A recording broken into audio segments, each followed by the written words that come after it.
to do 13.1. I'm going to flip my laptop around real quick. If you hear any noise, that would be my 12-year-old washing the dishes back there. Let me see. Okay, so I actually did a Zoom meeting for 13.1, which is GCF. That's greatest common factor, right? And factor by grouping. I don't know if I started a meeting instead of a recording.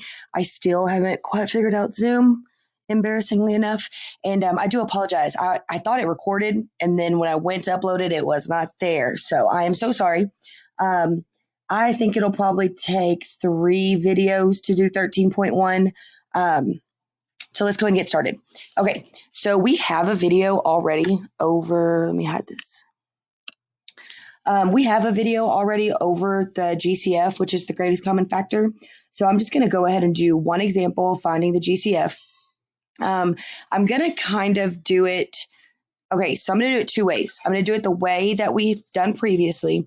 And then just like for time's sakes, as far as actually doing the 13.2 work, which is the AC method, there's also another way that we can kind of look at the GCF. I never want to just give you one way and I know for a fact there's like a shorter way. You know what I mean? And then we're going to look at an example for how to find like what all the terms have in common as far as like their variables and their exponents. After that, what I'll do is actually begin the factor by grouping videos. Okay.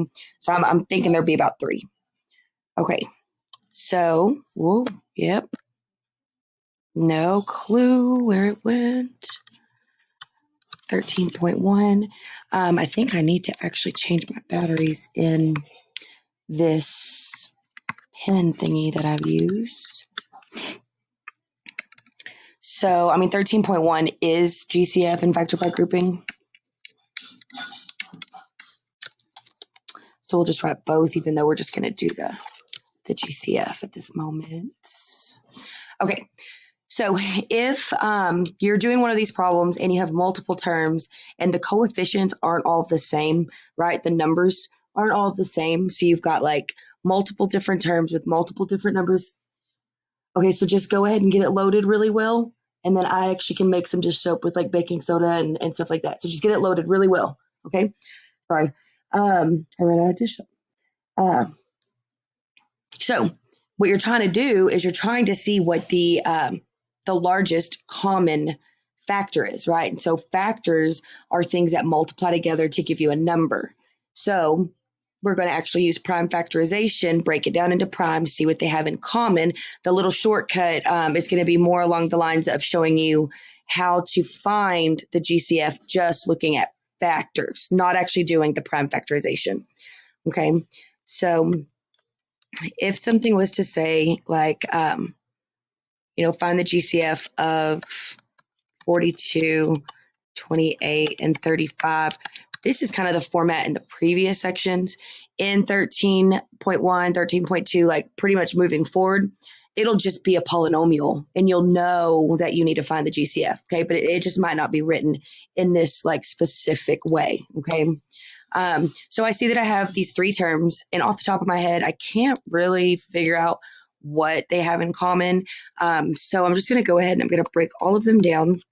This is technically called the fundamental theorem of arithmetic, which just states that every single number can be written as a product of prime numbers, right? A product is going to be like when you multiply things together. So prime factorization is listing all of their prime numbers, multiplying them, and like I'm going to show you how 42 can be written in a different way. I know that since 42 is even, I'm going to go ahead and start with 2.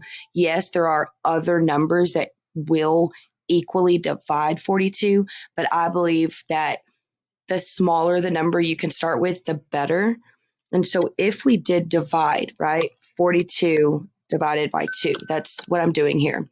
If I did 42 divided by 2, the quotient that I get would be 21 and it goes here. And the reason why this works is because 2 times, right, going down I'm doing division. If I was to go up, you could look at it as multiplication. 2 times 21 gives me 42, okay? So I noticed that 2, awesome, started with it, it's prime, did that for a reason. I'm done on that left side. Okay, that's why I want to start with the smallest prime possible because it's even. I started with 2. 21 is not prime, right?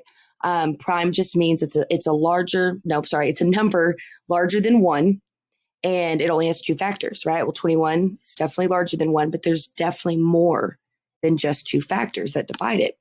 I know that actually it's just going to be 3 and 7, right? 3 times 7 is 21. And if you go down, you do 21 times, divided by 3 would give you 7. So if you look at 3, it's prime, you're done there. If you look at 7, it's prime, you're done there. So what this is saying is that 42 would actually be written as 2 times 3 times 7. And if you do that, 2 times 3 is 6. 6 times 7 is 42. So everything's still the same. I'm just writing it in a different form. And this is what's going to allow me to see what they all have in common. So if I look at my 28, honestly, even 2, just divide it by 2. So now 28 divided by 2 is going to give me 14. The reason why I wanted to start with 2 is I'm done there. Okay. I was going to say something, y'all. You don't have to, but when you go to write these factors to show the prime factorization of a number, if you notice, we didn't write 21, right? And the reason why we didn't write 21 is because we had broken it down into its factors. So sometimes some people, when they break down a number, they may cross it out just so they don't get confused and write it here, okay? For continuity, I know that I usually don't mark it out. I will here just to go and get everything started, but please don't be mad at me if I don't in future examples because it's usually not a habit of mine, okay? Now let's look. So on our 28, we divided it by 2 and we got 14. 2's prime, done. On 14, I know it's not prime, but it is even, so I'm going to divide it, 2 and 7, okay? And then because I actually I broke down 14 into prime numbers, I'm no longer looking at that anymore. Okay, so this tells me that 28 can be written as 2 times 2 times 7, right? Just those prime numbers, right? Another reason why we wouldn't write the 21 or the 14 is because it's not prime, but I understand how it can be confusing sometimes. And if you do that math, y'all, you get 2 times 2 is 4, 4 times 7 is 28, right? So it's like they're equivalent. That's good. You're just rewriting it. Okay, so if you look at your 35, 35 is not even, right? So 2 will not divide it. So what you would do is just go up to the next prime number. Okay, I know that everyone sees like, sorry, I was going to say something. It actually ended up being the answer. I would have said something wrong if I'd actually finished that sentence. I know that everybody sees that 5 can equally divide 35, right? 3 wasn't going to, but 5 will. And then 5 times what is 35? 5 times 7, right? And those are both prime. So you're done there. You know, for continuity, go and mark it out. I'm done with it. Don't need it anymore. I can write 35 as a product of prime numbers, and those prime numbers are 5 and 7. Okay.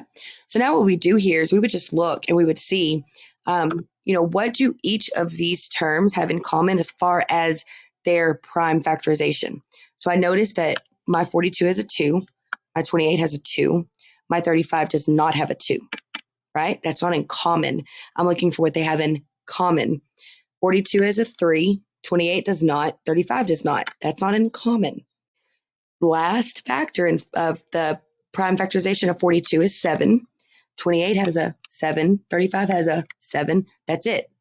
Okay, so you would literally just say that the greatest common factor of 42, 28, and 35 is 7. Now, y'all, just keep in mind that if you use this method, it's actually pretty tedious. It really is. I hope that whenever I show you a different way, it kind of makes a little bit more sense. It is not a bad thing to do because if you do it properly, you will always get the correct answer though, but it can kind of just take a while, right? If you did circle multiple things in common, you would actually multiply all of the things together that they have in common, right? So just keep that in mind. So we would just say that the GCF is 7. Now I want to show you something. I'm going to actually take 42 and And I'm going to do something slightly different. 35. Okay, so I want to say this would be like a factor tree. You just got a capital T underneath your term. You're looking at a polynomial. It's telling you to factor it, and you want to know what they have in common. Kind of go over to the side, write each term, and then let's go ahead and what we're going to do is also factor it. Okay, what we did here was we found prime numbers. What we're going to do here is factor it into the factors that multiply together to give you 42. Okay, so I know for a fact, y'all, that 1 times 42 is 42, right? And then if I look, I'm like, okay, so the next number that I could try to divide this by would be 2. Does it equally divide it? Yeah. 2 times 21 is 42. Okay, what about 3? You'd have your calculator and you divide 42 by 3. You notice that doesn't work. Then you could divide, I got confused there, sorry. Where is my calculator? I don't want to say something wrong just because y'all be surprised. Simple things are really confusing sometimes. Where is it? I know that 4 plus 2 is 6. So that means it should be divisible by 3. In my head, I'm just not, nothing's like jumping out at me right now. 14. Yeah, because I don't really know the multiples of 14, not off the top of my head. So always have your calculator, okay?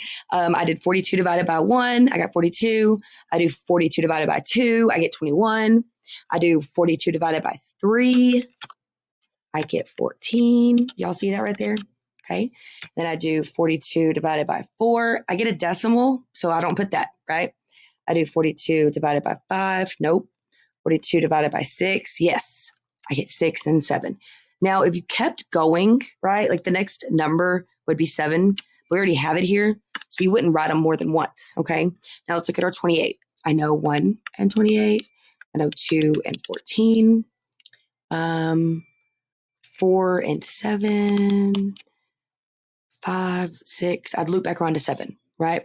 35, I get 1 and 35, right? 1 times 35 equals 35. That's what I'm doing, okay?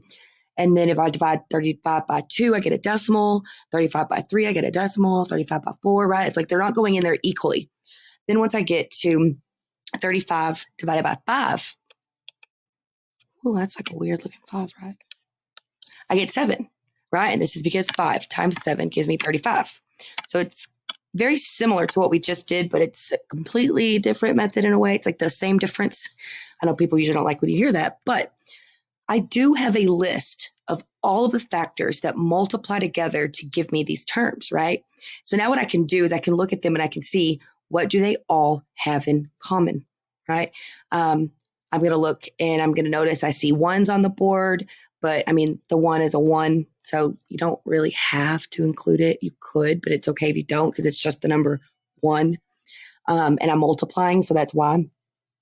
I noticed that 42 and 28 have 2s, but 35 doesn't. I noticed that 42 has a 3, nothing else does. 6, nothing else does, right? So I've gone down this way. And now what I'm going to do is I'm just going to kind of start going up this way, just looking at all of the different individual factors.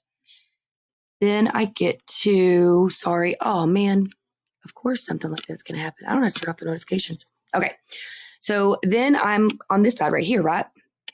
What I noticed is I'm at 7. 42 has a 7, 28 has a 7, 35 has a 7, right? So they each have a 7. Continuing, I get a 14. Okay, they all don't share that. 21, no. 42, no. You can kind of look around at your other numbers. 28, no. 35, no. 5, no. It's also tedious-ish. I truly believe that you do either of these processes a couple of times, and then after a while, you should start really seeing what numbers have in common. Okay, so this would just let me know that the greatest common factor as far as the coefficient's concerned would be 7. Like that's what I could pull out. Okay, so let's do it whenever we have variables. And I've got 2 examples there.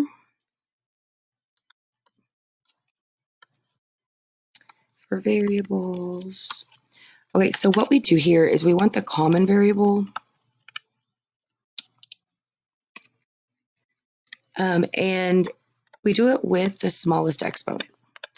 And y'all, this all should sound familiar. Exponent. This all should sound familiar because we've done this. Okay, like we've literally done work over this. Me showing you this little process right here is just another way that you could look at it. If they all have more than one in common, you would multiply those two together. Okay.